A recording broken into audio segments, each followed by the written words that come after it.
নমস্কার বন্ধুরা, আমি ডাক্তার লাবলী মিত্র আবারও চলে এসেছি হোমিওপ্যাথি জগতে খুব ইম্পর্টেন্ট আরেকটি মেডিসিন নিয়ে আলোচনা করব বলে। আজকের মেডিসিনের নাম হচ্ছে ক্যারিকা পাপায়া।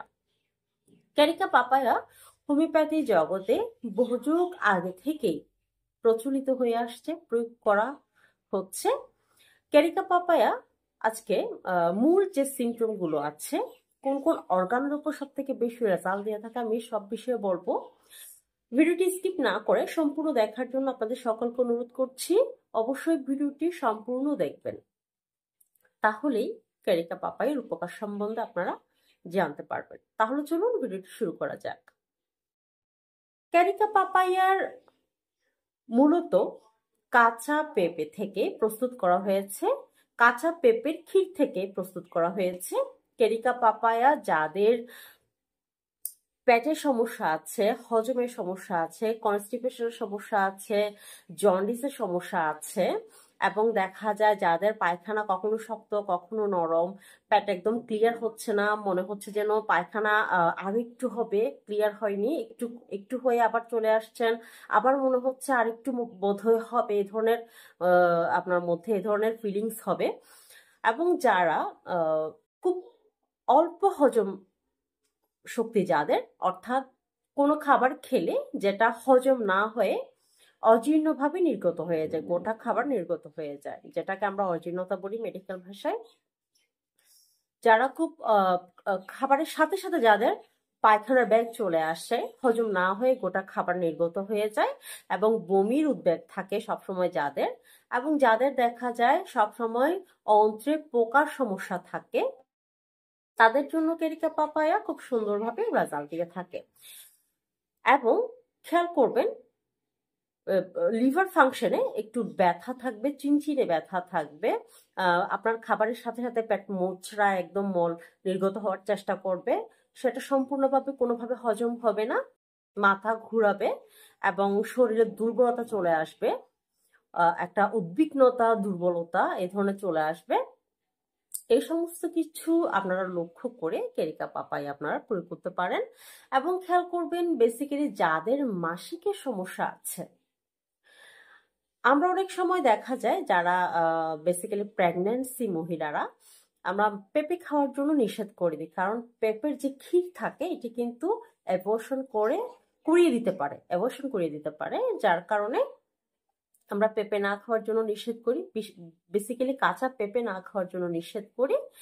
এখন যারা মাসিকের গরমিল হয় প্রেগনেন্সি ছাড়া, তাদের জন্য কিন্তু পেঁপে যথেষ্ট পরিমাণ উপকার হয়, সেটি কাঁচা হোক বা পাকা হোক। বেসিক্যালি পাকা পেঁপে কিন্তু মিষ্টি থাকার কারণে অনেকে খেতে চায় খুব বেশি, কিন্তু কাঁচা পেঁপে তেমন একটা খেতে চায় না।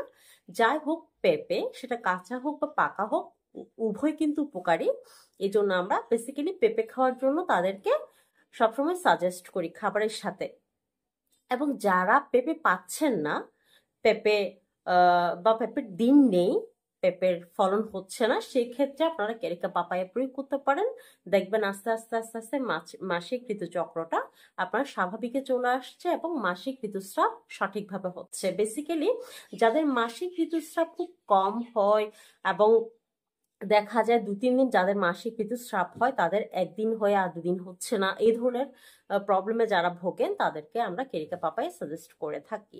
এবং ক্যারিকা পাপায়া এই সমস্যার সাথে সাথে যাদের প্রস্রাবের সমস্যা থাকে, প্রস্রাব ক্লিয়ার হয় না, প্রস্রাবে জ্বালা পড়ার সমস্যা থাকে, সামান্য প্রস্রাব মনে হয় যেন ভিতরে আটকে আছে, বা প্রস্রাব করার সময় যেন মনে হয় যে ভিতর থেকে কিছু বের হবে, বেসিক্যালি সকাল টাইমে, একদম সকাল টাইমে যখন ঘুম থেকে উঠে আপনি প্রস্রাব করতে যাবেন, তখন আপনার প্রস্রাবের প্রথম ব্যাগটা খুব স্পিডে আসবে, খুব জোরে করতে চাইবেন আপনি, কারণ আপনার মনে হবে যেন ভিতর থেকে কিছু একটি বের হবে, এই ধরনের একটা ফিলিংস হবে আপনার মধ্যে। এই প্রবলেমটা যদি থেকে থাকে, অবশ্যই ক্যারিকা পাপায়া আপনি প্রয়োগ করতে পারেন। প্রথমত আমি বলেছি লিভার ফাংশনের জন্য, বেসিক্যালি যাদের হজমের সমস্যা আছে এবং যারা খুব খাবার খেয়ে পেটে রাখতে পারে না, পায়খানা হয়ে যায় অথবা বমি হয়ে যায়, তাদের জন্য যাদের মুখে রুচিতে সমস্যা করে, লিভারের সমস্যার জন্য যাদের মুখে রুচিতে সমস্যা করে, যারা খাবার খেতে চায় না, এমনকি পানি পর্যন্ত খেতে চায় না, পিপাসা আছে কিন্তু পানি খেতে চায় না, কেন? কারণ পানি খাওয়ার পরপরে হয়তো বা তার পায়খানার ব্যাগ চলে আসবে, এই জিনিসটা মাইন্ডে কাজ করে, যার কারণে পানিও খেতে চায় না। এই ধরনের সমস্যার জন্য আপনারা প্রত্যেকে ক্যারিকা পাপায়া অবশ্যই একদম দুশ্চিন্তা ছাড়া আপনারা প্রয়োগ করতে পারেন। প্রথমত লিভার ফাংশনের জন্য, দ্বিতীয়ত মাসিক ঋতুস্রাবের সঠিক স্রাব নির্গত না হওয়ার জন্য, মাসিক চক্র সঠিক না থাকার কারণে যে প্রবলেমগুলো হয় সে চক্রটা সঠিকভাবে মেনটেন করার জন্য, এবং যাদের প্রস্রাবের সমস্যা, যে সিমটম আমি বলেছি, প্রথম প্রস্রাব সকালবেলা ব্যাক জোরে হবে, যেন কিছু আটকে আছে, এ ধরনের এই সমস্যাগুলোর জন্য আপনারা অনায়াসে ক্যারিকা পাপায়া প্রয়োগ করতে পারেন। এবং ক্যারিকা পাপায়া আপনারা কিভাবে প্রয়োগ করবেন আমি সে সম্পর্কে বলছি। ক্যারিকা পাপায়া আপনারা কিভাবে প্রয়োগ করবেন? ক্যারিকা পাপায়া আপনারা অ্যাসবিগেল অথবা জার পানিতে প্রয়োগ করবেন। অবশ্যই সিল প্যাক নেওয়ার চেষ্টা করবেন, ইনটেক একদম সিল প্যাক নেওয়ার চেষ্টা করবেন, এবং সেটি অবশ্যই মাদার টিনচার হওয়া দরকার, অর্থাৎ কিউ আকারের যেটা চিহ্ন থাকে সে মাদার টিনচার হওয়া দরকার। এবং আপনারা প্রতিদিন সকাল, দুপুর, রাত্রে 5 থেকে 15 বছরের মধ্যে যদি হয়, আপনারা 8 ফোঁটা অথবা 10 ফোঁটা আধা কাপ নর্মাল পানির মধ্যে দিয়ে খাবারের মিনিমাম আধা ঘন্টা আগে মেডিসিনটি সেবন করতে পারেন। আর যারা 15 থেকে ঊর্ধ্বে বয়স, তারা অবশ্যই 15 থেকে 20 ফোঁটা আধা কাপ নর্মাল পানিতে দিয়ে আপনারা দিনে 3 বার এটি সেবন করতে পারেন খাবারের মিনিমাম আধা ঘন্টা আগে। অবশ্যই এটি মিনিমাম 1 মাস আপনারা প্রয়োগ করবেন। এরপরে যদি প্রয়োজন হয় অবশ্যই আপনারা একটানা 3 মাস প্রয়োগ করতে পারেন, কোনো সাইড এফেক্ট নাই। হোমিওপ্যাথি এই একটাই সব থেকে বড় ভরসা, সেটি হচ্ছে সাইড এফেক্ট মুক্ত। তো বন্ধুরা, অবশ্যই আপনারা ভিডিওটি কেমন হয়েছে কমেন্ট বক্সে জানাবেন। আশা করি যদি সিমটমের উপর ডিপেন্ড করে আপনারা মেডিসিন প্রয়োগ করতে জানেন, তাহলে অবশ্যই আপনাদের সঠিক এবং সুন্দরভাবে আপনারা রেজাল্ট পাবেন। আজকের মতো আমি এখানে বিদায় নিচ্ছি। নমস্কার।